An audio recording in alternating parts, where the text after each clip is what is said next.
نبی پاک صلی اللہ علیہ وسلم نے ہماری توجہ دلائی. حضور صلی اللہ علیہ وسلم نے فرمایا بے توجہی کے ساتھ ادھر ادھر خیالات کر کے رب سے نہ مانگا کرو، تردد کے ساتھ بے یقینی کے ساتھ نہ مانگا کرو، بلکہ رسول کریم صلی اللہ علیہ وسلم نے فرمایا، یہ حدیث پاک مسلم شریف میں موجود ہے، حضور فرمانے لگے جب رب سے مانگو نا تو اصرار کر کے مانگو. جب رب سے مانگو تو اصرار کر کے، بچہ ناز دکھا رہا ہے اصرار کر رہا ہے، اللہ سے مانگو تو اصرار کر کے مانگو. اور فرمایا رغبت کے ساتھ مانگو. کیا خوبصورت لفظ ہے حدیث کے. حضور فرمانے لگے اصرار کر کے مانگو، رغبت کر کے مانگو. رب کے لیے کوئی چیز دینا مشکل تو نہیں ہے نا، اس کے لیے کوئی مشکل ہے تمہیں عطا کرنا؟ تو رغبت کر کے اللہ سے سوال کرو، اسے مناؤ.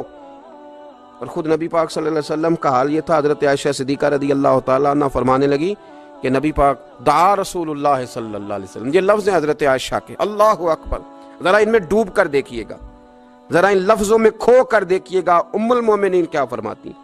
حضرت عائشہ صدیقہ فرماتی ہیں، یہ بھی مسلم میں موجود ہے، کہتی ہیں دعا رسول اللہ، کہتے ہیں نبی پاک نے دعا مانگی، حضور نے دعا مانگی.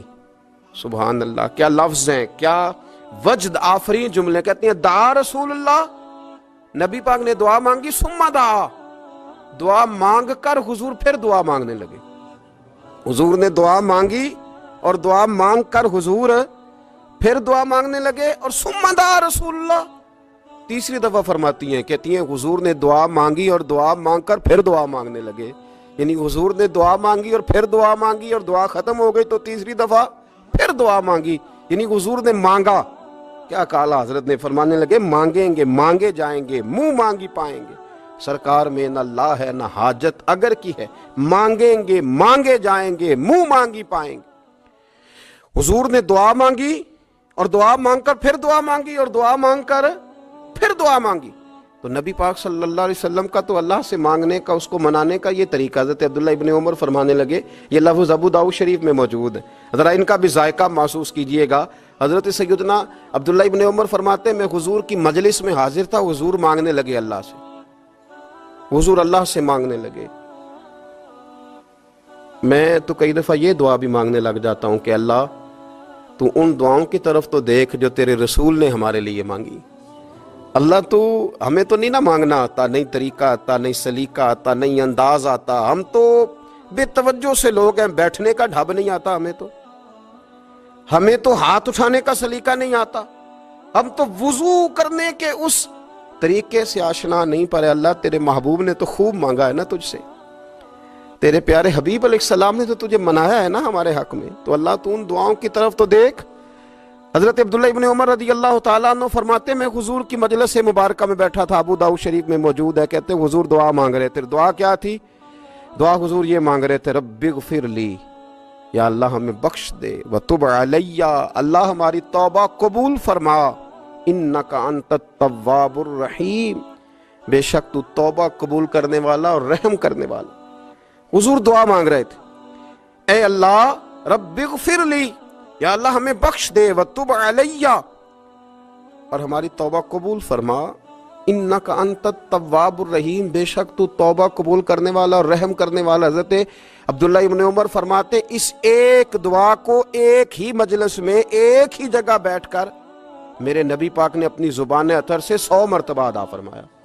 100 مرتبہ حضور نے یہ لفظ کہے، رب اغفر لی وتب علی، رب اغفر لی وتب علی، رب اغفر لی، اے اللہ بخش دے، رحم فرما، وتب علی، بس قبول کر لے نا اب ہماری توبہ، انک انت التواب الرحیم، بے شک تو توبہ قبول کر لیا کرتا ہے، تو رحم فرمایا کرتا ہے. ایک ہی مجلس میں 100 دفعہ حضور نے دعا مانگی، دعا مانگ کے پھر دعا مانگی اور دعا مانگ کے پھر دعا مانگی. اللہ کو منایا میرے رسول پاک. حضور نے ہمیں بتلایا اسے مناؤ، اس کی بارگاہ عالی مرتبت میں جھکو. اور حضور نے خود بھی یہ طریقہ ہمارے سامنے بطور سنت کے چھوڑا، اور پھر نبی پاک صلی اللہ علیہ وسلم نے آگے بڑھ کے ہمیں کچھ اور باتیں بھی ارشاد فرمائی.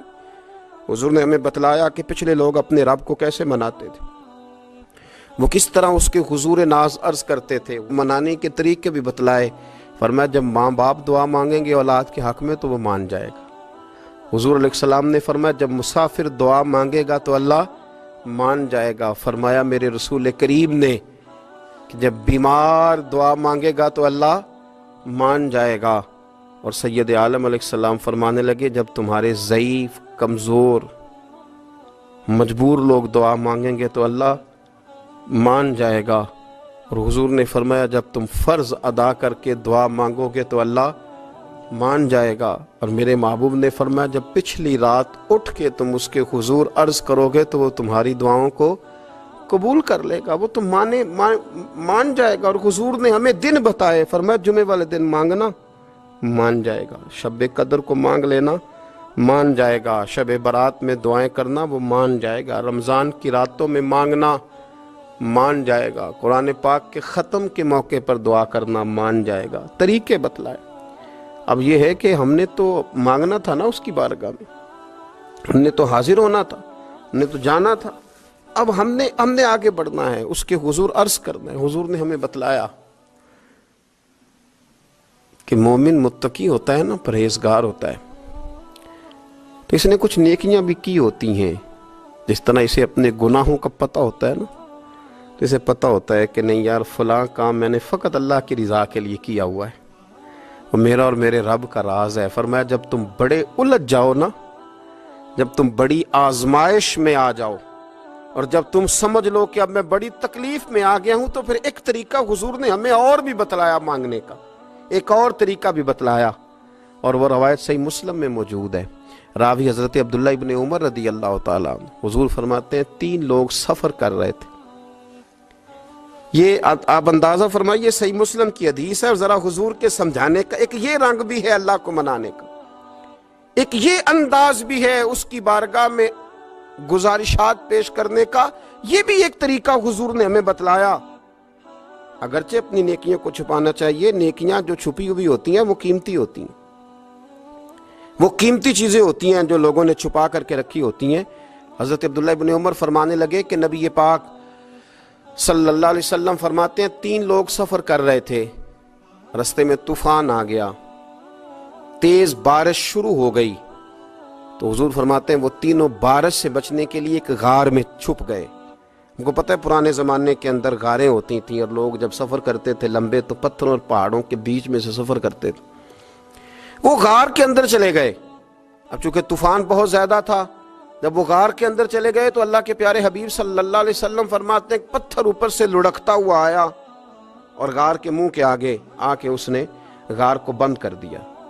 اب اتنا تیز اور اس مضبوطی کے ساتھ وہ پتھر لگا، اور اتنا صحیح فٹ ہوا کہ اندر روشنی آنی بھی ختم ہو گئی۔ اب 3 لوگ ہیں، تھوڑی دیر تو وہ پریشان رہے کہ شاید اب کبھی بچ نہیں سکیں گے، شاید چاروں جانب اندھیرا ہی ہے اور اندھیرا ہی رہے گا، شاید یہاں سے نکلنے کے لیے اب ہمیں کوئی رستہ میسر نہیں آئے گا۔ وہ پہلے تو پریشان ہوئے، پھر کہنے لگے یار اس طرح کرو، ذرا غور کیجئے گا میری بات پہ۔